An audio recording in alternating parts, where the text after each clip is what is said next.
That one, Your actual story you did right. but up, it's the transition.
This week, right here on Charger Bulletin News, big discoveries with one of the wonders of the world. Everything Take Charge Week has to offer, and a water lane main break on campus. Right here on Charger Bulletin News.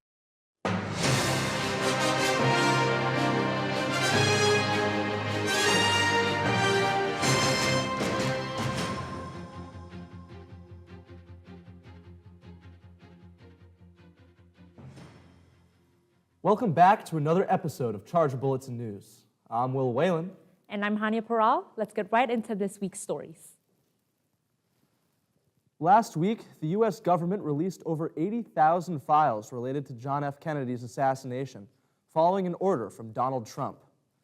These documents are shedding fresh light into Lee Harvey Oswald's activities and CIA surveillance leading up to the tragic event. For those unfamiliar, President JFK was shot and killed during a visit to Dallas, Texas on November 22nd of 1963. Many speculate that Oswald didn't act alone, and the newly released documents fuel that theory. The files confirm that Oswald was in contact with Soviet and Cuban officials in Mexico City just weeks before the assassination, raising further questions about possible foreign involvement. Speculation revolves around an alleged 1994 handwritten letter from JFK Jr. to then-Senator Joe Biden, opening with, "Dear Senator Biden, you are a traitor." The alleged letter's meaning remains unclear, and JFK Jr. tragically died in a 1999 plane crash, adding to the lingering mystery. While many files have now been released, some remain redacted due to national security concerns, leaving more questions than answers. Historians continue analyzing documents, hoping to unravel one of America's greatest mysteries. We here at CBN will continue to keep you updated as new details emerge. Last Sunday, March 22nd, a fire broke out at Walt Disney World's Epcot, sending smoke billowing near the France Pavilion and prompting evacuations. The blaze, originating in a backstage walk-in cooler behind the pavilion, temporarily shut down nearby attractions, including the very popular Remy's Ratatouille adventure.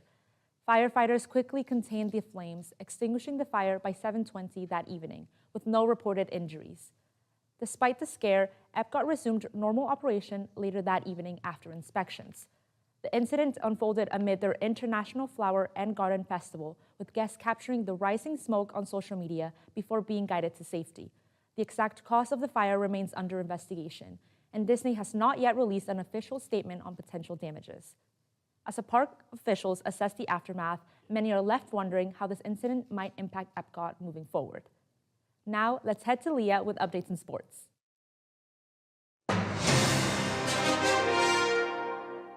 Welcome back to the Charger Sports Report. Let's get started with everything we missed over the weekend. Girls lacrosse had a pretty big win this weekend, overpowering Southern New Hampshire State with a score of 17-10.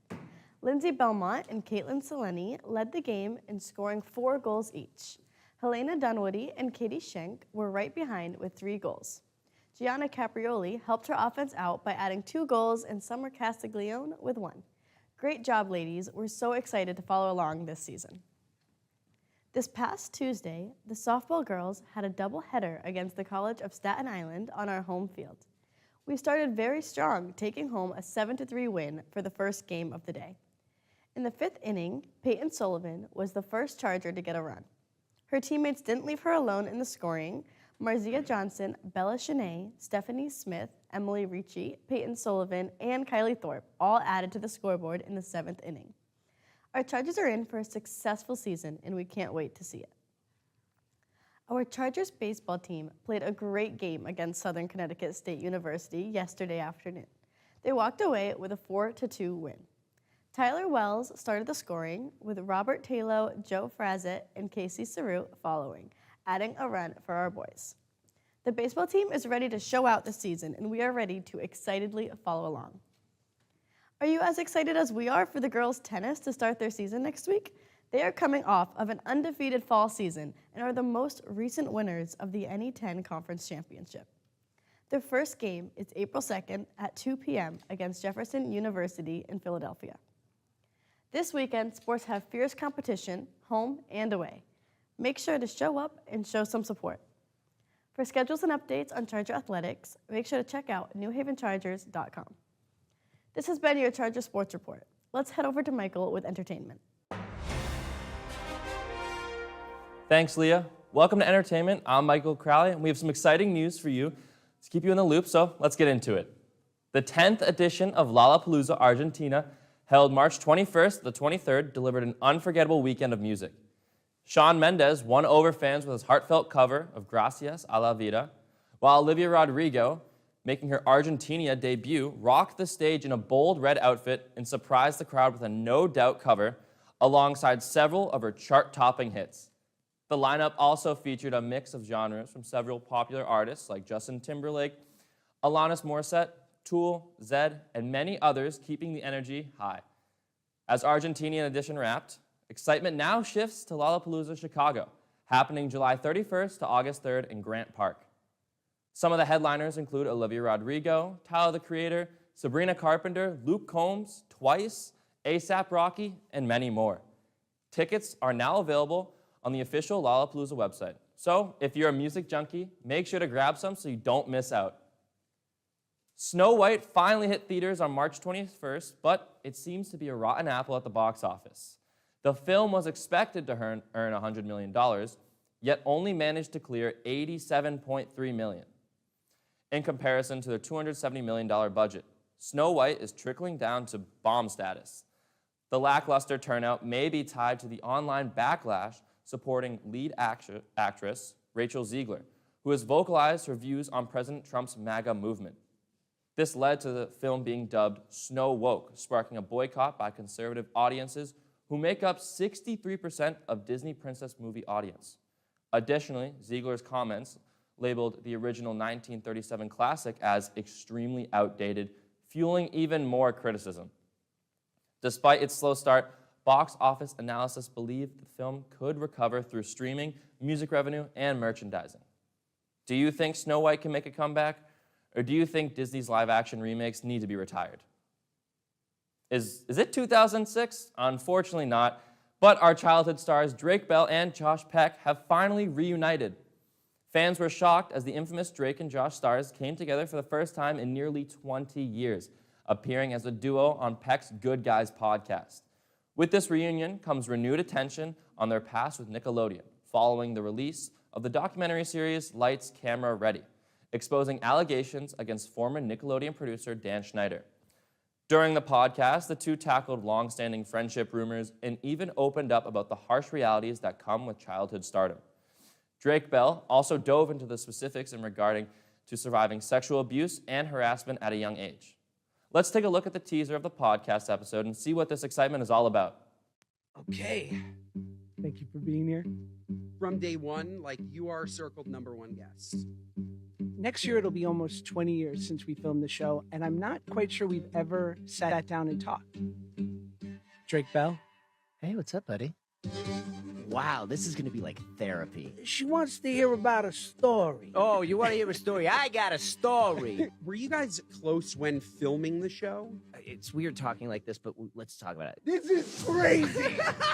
That's the magic that, like, people don't get. It's like, oh, just put two guys together and they'll be funny or whatever. I could never have known at that age was all the things you were going through. Yeah. The separation started between us. It's gonna be cool. You don't get me, man. Don't try and help me. What about the trauma you endured? It's so much deeper. It's so much more unacceptable. It's not this clean, well, he went to jail, so everyone's all better now. Watching the documentary, okay, there's one person that seems to be missing from this, Amanda Bynes. Are you in touch with her at all? I think I told you about this.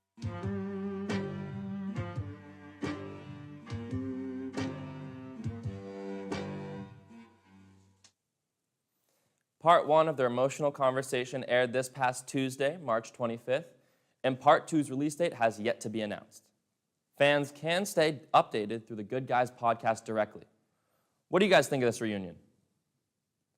Avon CT has welcomed a sweet new addition. The Swedish candy shop Bonam Emporium has opened and is bringing a taste of Scandinavia to town. An extension of the Bonam Bakery, the shop offers authentic Swedish chocolates, licorice, and even some seasonal treats. They also offer some sweets from Japan, Korea, Spain, and Brazil. With vibrant Swedish-inspired decor throughout the store, their welcoming atmosphere brings the candy store to a whole new level. Located at 136 Simsbury Road in Avon, they're open Tuesday to Sunday with differing hours each day. If you're looking to activate your sweet tooth, make sure to make the drive down and stop by Bonam. That's all I got for this week. I'm Michael Crowley, and we'll be back soon with more updates in the world of entertainment. Now let's head on back to the desk with Will. It's a great week to be a Charger. Are you ready to elevate your leadership skills and make a difference? The Center for Student Engagement, Leadership, and Orientation invites you to be a part of one of the very first Take Charge Leadership Development and Civic Engagement Weeks. Let's head to Amina to find out what Take Charge Week is all about.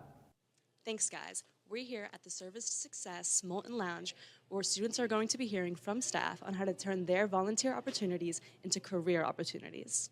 Hello, I'm here with Natalie Crinity, Assistant Director of the Career Development Center.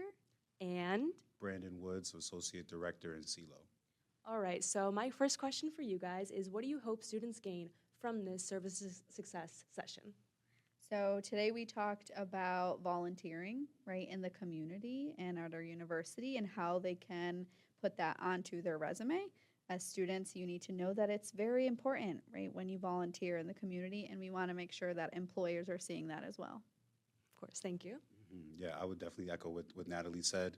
We have a lot of volunteer opportunities on campus, so we just want to make sure that people know how to talk about those things, how to make themselves attractive when they go into the job market, and know how to talk about those experiences. Thank you. And for anyone that wasn't here for this session, what advice would you give them to guide them towards success? Yeah, so when you volunteer out in the community, right, one, don't forget about volunteering and its importance. And two, right, we want to make sure that you're selling yourself on your resume and in your interviews to the best of your ability. Thank you. Yeah, I would echo that, and I would say also add your service hours to Charger Connection so you can track them so that when it's time to talk about them, you can have a central location to be able to see how much volunteering you've done, how much community impact you made. Perfect. Thank you so much for speaking with us. All right, back to the desk, guys. If you weren't able to make it yet, don't worry. There are 2 more events left this week to check out. This is your chance to build leadership skills, foster teamwork, and make an impact on campus and in our local communities. Stay up to date with U New Haven Take Charge on Instagram and Charger Connection. Let's take charge together. Coming up, major discoveries with the Giza pyramids and a water line break on campus. But first, let's head to Hayden with all things student life.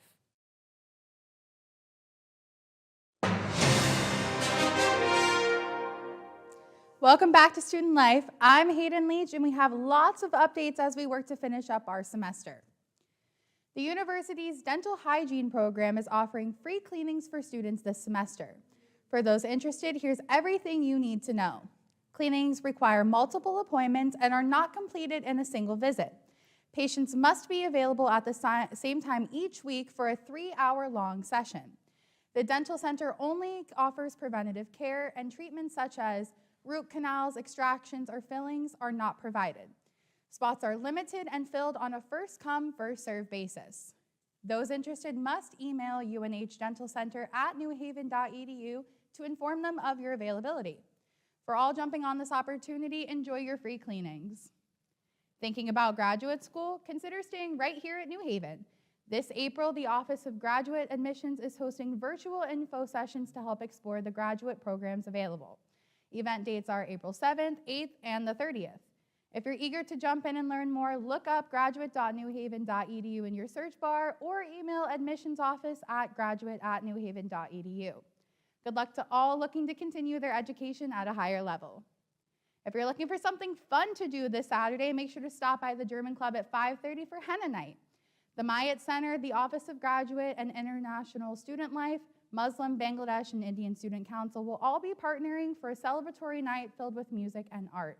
With henna there will also be Mendi Magic and Eid vibes with an open mic. There is no registration required for this event, and it's open to all university students. That's all for this week. We will have more for you next week when we return back with Student Life. Back to you, Hanya. The pyramids of Giza, the longest standing ancient wonder of the world, has had a big discovery even after 4,000 years. A new study using pulse-radar technology claims to have detected 8 vertical cylinders extending as far as 2,000 feet below the pyramids, with even deeper structures at 4,000 feet. But not everyone is convinced. Even with this new information, experts remain skeptical. Former Egyptian Minister of Antiquities, Mamdouh al-Damati, has publicly dismissed the findings as utterly baseless. If proven true, these structures will be among the largest man-made formations on Earth, potentially reshaping our understanding of Egyptian and even human history as a whole. The debate will continue as more information is unveiled. Do you think there could really be a hidden city beneath the pyramids? Everyone has voted, and the USGA has elected its president, vice president, and senators for the 2025-2026 academic year. Jessica Harbaugh, a junior forensic science student, is your USGA president-elect. Harbaugh expressed how excited she is to begin her journey as president. In a message to the Charger community, she said, quote, "I am incredibly thankful for this opportunity, and I look forward to getting to work with you all next year. Both leading up to and during my term, I would love to hear from you all on how best I can advocate for you," end quote. Vice President of Engagement, Sarah Murphy, stated, quote, "I am ready to get started on advocating and working to make sure you all feel represented. I'm excited to work with you all next year," end quote. Among our new presidents for the 2025 to 2026 year, we also have new elected senators.